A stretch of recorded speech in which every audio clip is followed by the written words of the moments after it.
அன்பு சொந்தங்கள் அனைவருக்கும் எம்எஸ்எஸ் அஸ்ட்ரோ அகாடமி பாண்டி கொண்டுமணிநாதர் அடிமை அஸ்ட்ரோ சதீஷ்குமாரின் பணிவான வணக்கங்கள். அனைவருக்கும் வணக்கம்.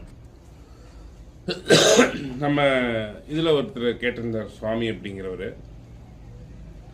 சார் ராகு தோஷ கிரகம், அது யோக கிரகமாக எப்படி மாறும் அப்படிங்கிறத கேட்டிருந்தார். ஒன்று புரிஞ்சுக்குங்க, ராகுவை பொறுத்தவரையிலும் ராகு கேது இரண்டுமே நிழல் கிரகங்கள், நம்முடைய நிழல் கர்மா அப்படின்னு சொல்லக்கூடிய கிரகங்கள், நம்முடைய கர்மாவை, நம்முடைய சஞ்சித கர்மாவை சுமந்து வரக்கூடிய கிரகங்கள்.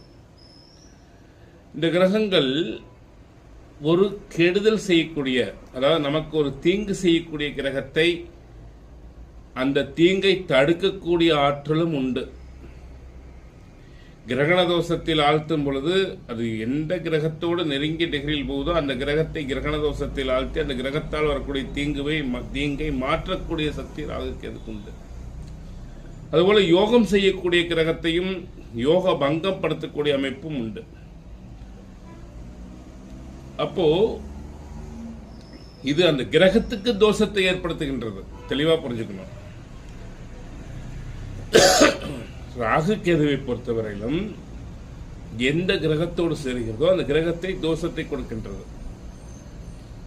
இப்போ உதாரணத்துக்கு கன்னி லக்னம், கன்னி லக்னத்துக்கு ராகு யாரு? யோகாதிபதி, நன்மை செய்யக்கூடியவன், யோகத்தை செய்யக்கூடியவன். அவர் அங்க தோஷத்தை கொடுக்க மாட்டார். கன்னி லக்னத்திற்கு அஷ்டமாதிபதி யாரு? செவ்வாய், எட்டுக்குடையவன் செவ்வாய். கன்னி லக்னத்துக்கு செவ்வாய் நன்மை செய்வானா? செய்ய மாட்டான், தீமைதான் செய்வான்.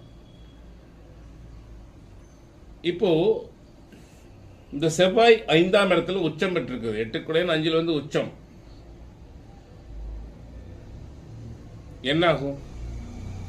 கடுமையான பிரச்சனைகளை குழந்தைகள் மூலம் வாழ்க்கையில் கொடுக்கும், பூர்வ புண்ணியத்தின் மூலம் கொடுக்கும். 8ஆம் அதிபதியினால பூமி சம்பந்தமான விஷயங்களில் கொடுக்கும்.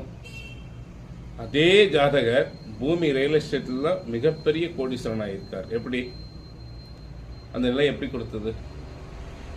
ராகுவுடன் சேர்ந்திருக்கிறார் செவ்வாய். ராகு கிரகண தோஷத்தில் செவ்வாயை தன் பலத்தை இழக்க செய்து, ராகு செவ்வாயை யோகமாக மாற்றி பூமி மூலமே அவருக்கு தன தானிய யோகங்களை கொடுத்துள்ளது. இதை நீங்க புரிஞ்சுக்கணும். அப்போ ராகு இன்ஃபெக்ஷன் ஆபீசர், ஒரு அபயோகத்தை கூட யோகமாக மாற்றும் சக்தி உண்டு.